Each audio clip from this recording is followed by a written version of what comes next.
Good morning, everyone, and welcome to the Museum of Farming Life. I understand it's your first visit here, so I'd like to give you some background information about the museum and then explain a little about what you can see during your visit.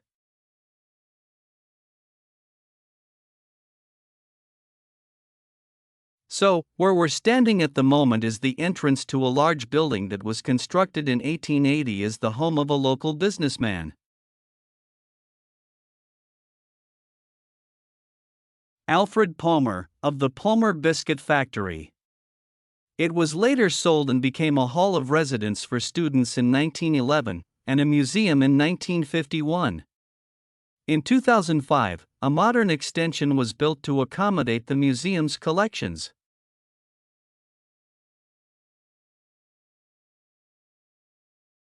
The museum's owned by the university, and apart from 2 rooms that are our offices, the university uses the main part of the building.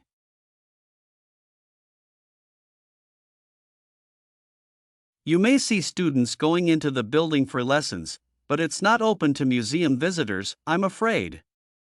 It's a shame because the interior architectural features are outstanding, especially the room that used to be the library.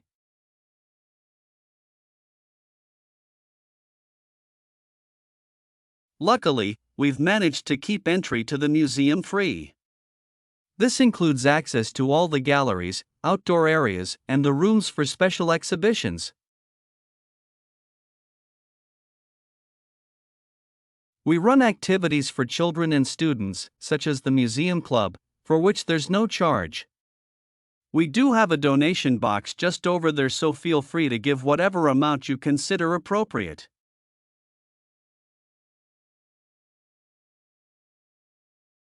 We do have a cloakroom, if you'd like to leave your coats and bags somewhere.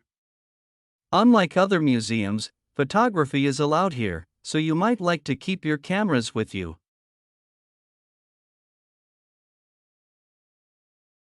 You might be more comfortable not carrying around heavy rucksacks, though keep your coats and jackets on as it's quite cold in the museum garden today.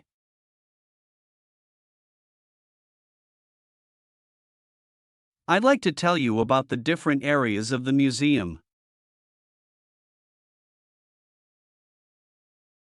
Just inside, and outside the main gallery, we have an area called 4 Seasons. Here you can watch a 4-minute animation of a woodland scene.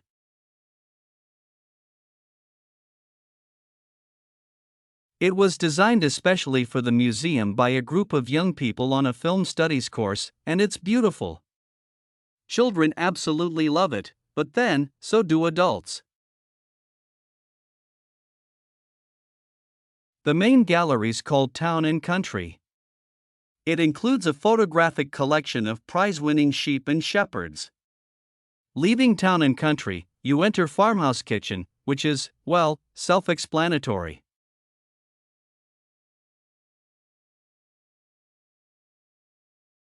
Here we have the oldest collection of equipment for making butter and cheese in the country.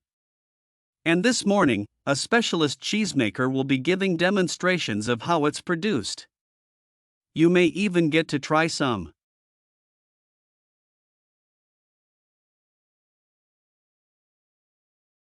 After that, you can go in 2 directions. To the right is a staircase that takes you up to a landing from where you can look down on the galleries.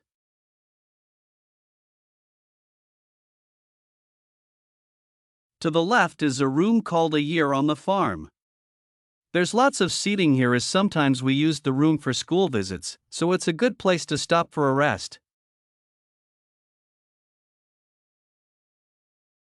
If you're feeling competitive, you can take our memory test in which you answer questions about things you've seen in the museum.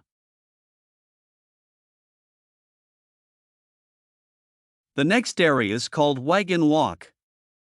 This contains farm carts from nearly every part of the country.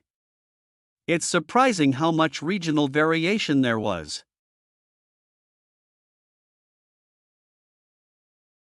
Beside the carts are display boards with information about each one.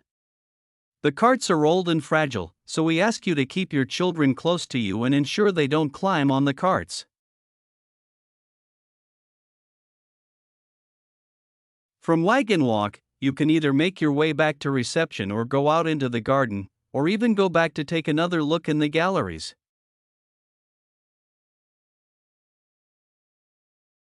In the far corner of the garden is Bees Are Magic, but we're redeveloping this area so you can't visit that at the moment. You can still buy our honey in the shop, though. Finally, there's the pond, which contains all kinds of interesting wildlife. There are baby ducks that are only a few days old, as well as tiny frogs.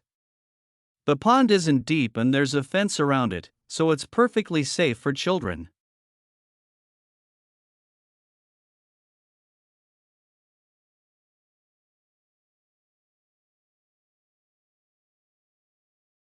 So, hello everyone. My name's Lou Miller and I'm going to be your tour guide today as we take this fantastic boat trip around the Tasmanian coast. Before we set off, I just want to tell you a few things about our journey.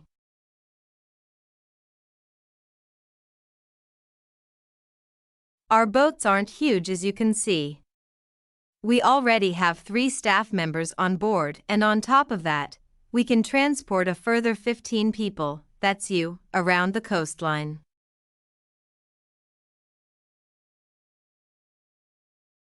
But please note, if there are more than 9 people on either side of the boat, we'll move some of you over, otherwise all 18 of us will end up in the sea.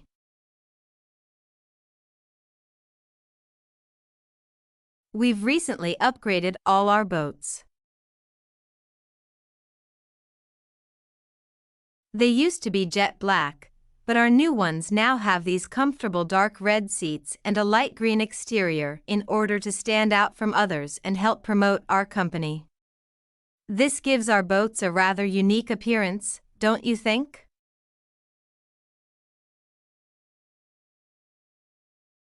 We offer you a free lunchbox during the trip, and we have 3 types. Lunchbox 1 contains ham and tomato sandwiches. Lunchbox 2 contains a cheddar cheese roll, and Lunchbox 3 is salad-based and also contains eggs and tuna.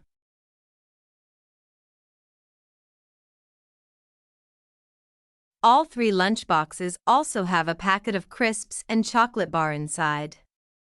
Please let staff know which lunchbox you prefer. I'm sure I don't have to ask you not to throw anything into the sea. We don't have any bins to put litter in, but Jess, myself or Ray, our other guide, will collect it from you after lunch and put it all in a large plastic sack.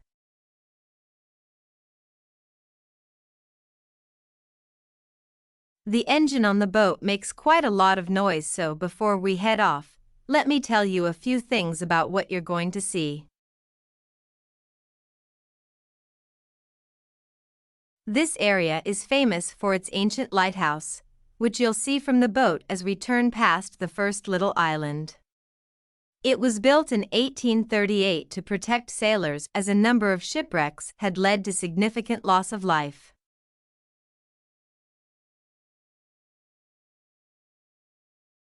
The construction itself was complicated, as some of the original drawings kept by the local council show. It sits right on top of the cliffs in a very isolated spot.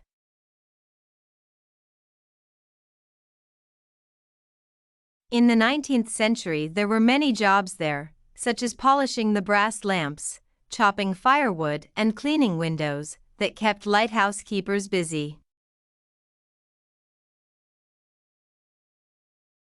These workers were mainly prison convicts until the middle of that century, when ordinary families willing to live in such circumstances took over.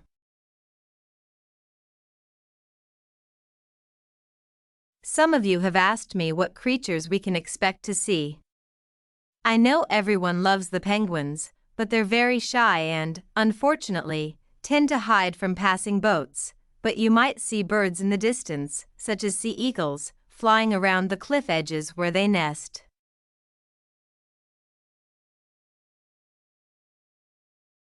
When we get to the rocky area inhabited by fur seals, we'll stop and watch them swimming around the coast. They're inquisitive creatures, so don't be surprised if one pops up right in front of you.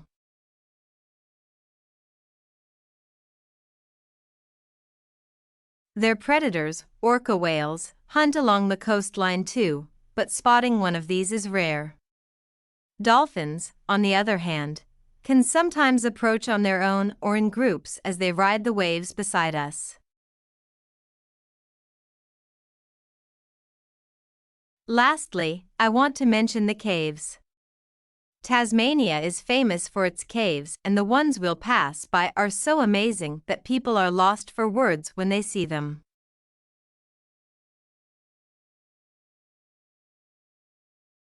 They can only be approached by sea, but if you feel that you want to see more than we're able to show you, then you can take a kayak into the area on another day, and one of our staff will give you more information on that.